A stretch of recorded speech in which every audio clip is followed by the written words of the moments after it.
अस्सलाम वालेकुम, welcome back. This is doctor आदि हियर। केमिस्ट्री का फर्स्ट ईयर की केमिस्ट्री का जो चैप्टर चल रहा है एटॉमिक स्ट्रक्चर, उससे आज हम अपना नेक्स्ट वीडियो लेक्चर आपको डिलीवर करते हैं। वो है measurement of charge to mass value of electron. इससे पहले आप कैथोड रे पढ़ चुके हैं, बड़े डिटेल से हम लोग बता चुके हैं प्रॉपर्टीज़ किस तरह वो बनाते हैं, उसका सारा सेटअप। दूसरे लेक्चर में, नेक्स्ट लेक्चर में हम आपको इंशाल्लाह मिलिकन्स ऑयल ड्रॉप मेथड भी तफसील से बताएंगे कि उसमें इलेक्ट्रॉन का जो चार्ज है वो किस तरह से मालूम किया गया। तो चार्ज टू मास वैल्यू या चार्ज टू मास रेशो जो इलेक्ट्रॉन का है या कैथोड रे का है, उसको हमने कैसे मालूम किया। देखिए, जे थॉमसन वो साइंटिस्ट है जिसने सबसे पहले इस चार्ज टू मास रेशो को मालूम किया था। अभी एक सिंपल एक नंबर है, एक नंबर है जिसको आप लोग याद रखोगे, 1.75 इंटू 10 रेज़ की पावर 11 कूलम पर केजी। ये एक नंबर है जिसको माइंड में रखेंगे। इस नंबर से हमें जो फ़ायदे मिलेंगे वो एक्स्ट्राऑर्डिनरी है, वो बहुत ज़्यादा इंपॉर्टेंट है। इसी नंबर की मदद से हम लोग आगे जाकर इलेक्ट्रॉन का मास भी मालूम करेंगे, क्योंकि ये रेशो तजर्बे से हम मालूम करते हैं। इलेक्ट्रॉन पर जो चार्ज है तजर्बे से मालूम करेंगे, लेकिन इलेक्ट्रॉन का जो मास है, वज़न है, उसके लिए कोई तजर्बा नहीं करेंगे। वो जो मास है वो हम इस वैल्यू से फाइंड आउट कर लेंगे और उस वैल्यू को दोनों कंबाइन से मिला लेंगे। तो ये बहुत इंपॉर्टेंट है। आज के लेक्चर में हम आपको बताएंगे कि किस तरह सेटअप उन्होंने बनाया, तो वो सेटअप आपको सिर्फ बताएंगे। बाकी कोई कैलकुलेशन आपके कोर्स में मौजूद नहीं है कि इस तरह फार्मूला मल्टीप्लाई करके, प्लस करके, माइनस करके ये वैल्यू आया, तो नहीं है आपके कोर्स में। अच्छा, ये एक जैसे सिंपल थोड़ा सा बैकग्राउंड देता हूँ, थोड़ा सा पसंद आता है। जिस तरह कभी आपको ना ए की वैल्यू आपको मालूम नहीं है कि ए की कीमत क्या है, और ना ही आपको बी की कीमत मालूम है कि बी की क्या वैल्यू है, लेकिन इन दोनों को डिवाइड करोगे ना तो इसका जो आंसर आता है, लेट्स सपोज 5 है या 10 है या 100 है या 50 है या जो भी है, तो हम कहते हैं कि a अपॉन बी का रेशो 5 है। तो ना हमें a का पता है ना हमें b का पता है, लेकिन इन दोनों का जो रेशो है वो हमें पता है। बिल्कुल इसी तरह से हमें उस ज़माने में शुरू में हमें ना चार्ज का पता था कि इलेक्ट्रॉन पर जो चार्ज है कितना है, नहीं पता। न मास का पता था कि इलेक्ट्रॉन का मास कितना है। हाँ, ये पता था कि इलेक्ट्रॉन है, पार्टिकल है। तो हमने इस एक्सपेरिमेंट की मदद से इस वैल्यू को, इसका रेशो हमने फाइंड किया था।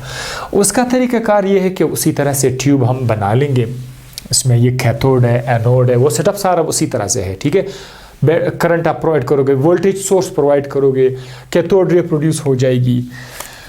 अच्छा, तो कैथोड रे प्रोड्यूस हो जाएगी यहाँ से। जैसे कैथोड रे प्रोड्यूस हो जाएगी, आपको पता है ये स्ट्रेट लाइन में मूव करती हैं। तो जैसे ही ये हम ऑन कर लेंगे तो ये स्ट्रेट जाता हुआ शुरू में यहाँ पर एक पॉइंट पे जाके हिट करेंगे।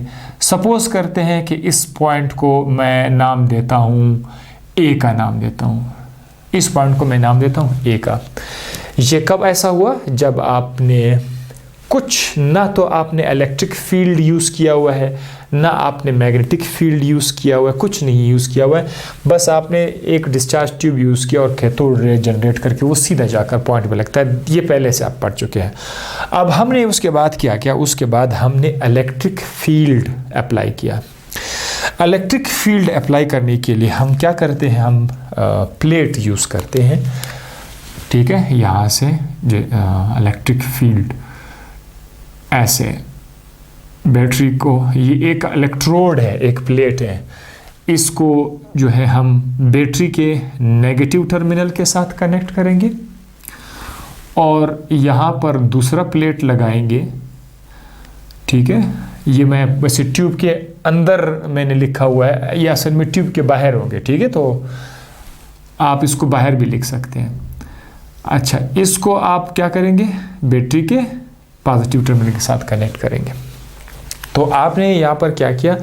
आपने इलेक्ट्रिक फील्ड अब अप्लाई किया। इलेक्ट्रिक फील्ड मैं बार बार बता चुका हूँ आपको, जब आप प्लस प्लेट और माइनस प्लेट कनेक्ट करोगे बैटरी के साथ, ये पहले प्लस माइनस नहीं थे, बैटरी के साथ कनेक्ट के बाद ही उस पर प्लस और माइनस का चार्ज है, क्योंकि बैटरी पर प्लस और माइनस का टर्मिनल होता है, तो बैटरी के साथ कनेक्ट करोगे तो एक प्लस हो जाएगा, माइनस हो जाएगा। इन दो प्लेट के दरमियान एक फील्ड प्रोड्यूस होता है, उसका नाम है इलेक्ट्रिक फील्ड। जिस तरह मकनातीस के आसपास एक ना दिखने वाला एक फील्ड पैदा हो जाता है जो हमें नज़र नहीं आता, लेकिन उस फील्ड के अंदर ये अपना असर शो करता है, इसी तरह यहाँ पर इलेक्ट्रिक फील्ड भी होगा। तो इलेक्ट्रिक फील्ड जब आप अप्लाई करते हैं, उस केस में क्या हुआ, उस केस में ये जो आपका रे है ये आ रहा है इलेक्ट्रिक फील्ड में, और उसने अपने आप को बेंड किया। इस पॉजिटिव प्लेट की वजह से इसने अपने आप को बेंड कर दिया, और बेंडेज की वजह से ये किसी और पॉइंट पर आ जाता है। लेट सपोज हम उसको पॉइंट का नाम देते हैं बी, पॉइंट बी पे जाके हिट कर, तो बेंड कर लिया, ठीक है। किस प्लेट की तरफ बेंड कर लेते हैं? पॉजिटिव प्लेट की तरफ। पॉजिटिव प्लेट ऊपर की तरफ है तो उसने उस तरफ बेंड किया अपने आप को। इससे आपको अंदाज़ा हो गया होगा कि कैथोड रे पर किस चीज़ का चार्ज है? माइनस का चार्ज है। कैथोड रे पर माइनस का चार्ज है। अच्छा, अब हमने क्या किया? अब हमने इलेक्ट्रिक फील्ड को ऑफ किया। इलेक्ट्रिक फील्ड ऑफ है। अब हमने एक और फील्ड अप्लाई किया, उसका नाम है मैग्नेटिक फील्ड। मकनातीस अप्लाई कर लेंगे। अच्छा, मकनातीस इस बार मैं उसको बिल्कुल ट्यूब के बाहर ही लिख रहा हूँ, सब कुछ ट्यूब के बाहर ही होगा, ठीक है। इसके लिए मेरे पास ये है आपका, यहाँ पर मैं एक पोल तो नॉर्थ पोल, ठीक है, और यहाँ पर ये मकनातीस का साउथ पोल, ठीक है, नॉर्थ और साउथ पोल। मकनातीस के दो प्लेट के दरमियान भी फील्ड पैदा हो जाता है जो हमें नज़र नहीं आता, उसका नाम मैग्नेटिक फील्ड। फिर उसमें क्या हुआ? इलेक्ट्रिक फील्ड नहीं है, अब सिर्फ मैग्नेटिक फील्ड है। उसमें जब हमने कैथोड रे को जनरेट किया तो कैथोड रे जो है उसने अपने आप को डिफ्लेक्ट करके उसने एक और पॉइंट पे जाके गिरा।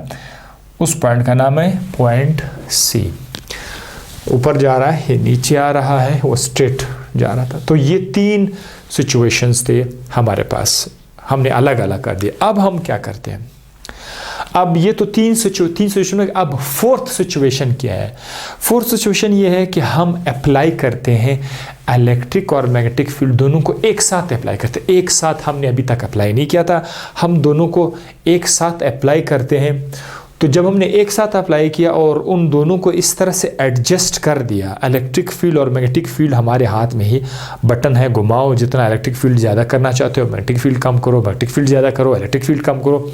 ये सब कुछ आप अपने हाथों से कर सकते हैं। इसमें से एक को कम करके एक को ज़्यादा करके हमने इन दोनों को इस तरीके से एडजस्ट कर दिया कि कैथोड रे ना तो बी की तरफ डिफ्लेक्ट हुआ ना ये सी की तरफ डिफ्लेक्ट हुआ, यानी इस बार इलेक्ट्रिक फील्ड और मैग्नेटिक फील्ड दोनों मौजूद है। चौथी ऑप्शन में क्या हुआ कि वो जो कैथोड रे है वो फिर से उसी पॉइंट पे जाके गिर जाता है जैसे ये पहले पे गिरा था। तो जो फोर्थ सिचुएशन है उसमें दोबारा से वो पॉइंट ए पे ये कैथोड रे हिट कर लेगा। जैसे ही आपके पास ये वाला सिचुएशन आ जाए, ये वाला जिसमें आपने कैथोड रे को, आपने इलेक्ट्रिक और मैग्नेटिक फील्ड को दोनों को इस तरह से एडजस्ट कर दिया कि उसमें कोई डिफ्लेक्शन नहीं हुई, उस वक़्त हम लोग मैग्नेटिक फील्ड H और इलेक्ट्रिक फील्ड E, इन दोनों को कंपेयर करते हैं, एडजस्ट करते हैं, इस तरह से एडजस्ट करते हैं और फिर कंपेयर करेंगे। वो कोई फार्मूला नहीं है आपके लिए, तो आप सिर्फ वो वैल्यू सिर्फ याद रखें, इन दोनों को कंपेयर करेंगे, एडजस्ट करेंगे, उससे हमें एक वैल्यू मिल जाती है। जिस फार्मूला होगा, ज़ाहिर है कैलकुलेशंस होंगे, इस तरह तो नहीं है, तो उन कैलकुलेशन से हमें एक वैल्यू डायरेक्ट मैं आपको बता रहा हूँ, 1.75 × 10 रेज़ की पावर 11। सी का मतलब क्या है? सी का मतलब है कूलम्ब पर केजी, ये इसका वैल्यू आ जाएगा। So this is the charge to mass value of what? Of your electron. वो सारा का सारा मैग्नेटिक फील्ड का अपना फार्मूला है, मैग्नेटिक फील्ड H का अपना फार्मूला है फिज़िक्स में, इलेक्ट्रिक फील्ड का अपना फार्मूला है फिज़िक्स में, इन दोनों फार्मूला को कंपेयर करेंगे तो उस फार्मूले में आपको E/m का वैल्यू आ जाएगा। तो वो है 1.75। अब इसका मतलब क्या, what is mean by this? एक तो इसका फ़ायदा मैं बताऊंगा कि आपको मास ऑफ इलेक्ट्रॉन फाइंड करने में ये हेल्प देगा। इसका मतलब क्या है, अगर सवाल आ जाए कि what is mean by this number, तो हम बताएंगे कि it means in 1 kg, if you take 1 kg of electron in 1 kg kilogram of electron. Suppose करते हैं आपके पास 1 किलो, 1 ग्राम भी नहीं, 1 मिलीग्राम नहीं, 1 किलो बहुत बड़ी अमाउंट है। 1 किलोग्राम इलेक्ट्रॉन अगर आप लोगे तो उन सब का टोटल जो चार्ज होगा, उन सब का, ज़ाहिर है सारे इलेक्ट्रॉन का जो टोटल चार्ज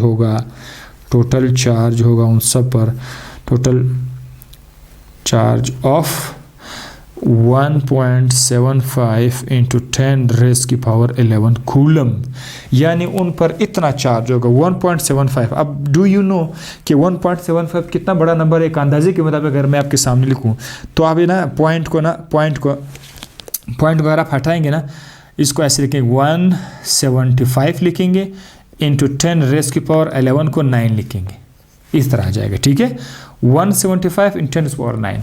अब ये 175 हो गया। अब आप उसको मज़ीद लिखना चाहोगे तो 175, इसके बाद 9 ज़ीरोज़ लगाओ, 1 2 3 4 5 6 7 8 9। कितना बड़ा नंबर है भाई, ये आप ज़रा देख लो, ये कितना बड़ा नंबर है। इतना चार्ज होगा, इतना कूलम ऑफ चार्ज होगा 1 किलोग्राम इलेक्ट्रॉन पर। लेकिन अगर आप 1 किलोग्राम इलेक्ट्रॉन नहीं लेंगे, सिर्फ और सिर्फ 1 इलेक्ट्रॉन लोगे, तो 1 इलेक्ट्रॉन पर जो चार्ज है वो हम आपको बताएंगे मिलिकन्स ऑयल ड्रॉप मेथड में कि वो किस तरह से, बड़ी तफसील से उसमें कैलकुलेशन भी है, उसमें फार्मूला भी है और बहुत कुछ आपको बताएंगे। इसके अलावा मैंने जो आपके कोर्स में बिल्कुल भी शामिल नहीं है, लेकिन स्टूडेंट पूछते हैं कि ड्रॉपलेट का मास किस तरह डिफाइन करें, वो भी मैं आपको बताऊँगा। तो नेक्स्ट वीडियो में फ़ौरन आपके पास मिलिकन्स ऑयल ड्रॉप मेथड आएगा।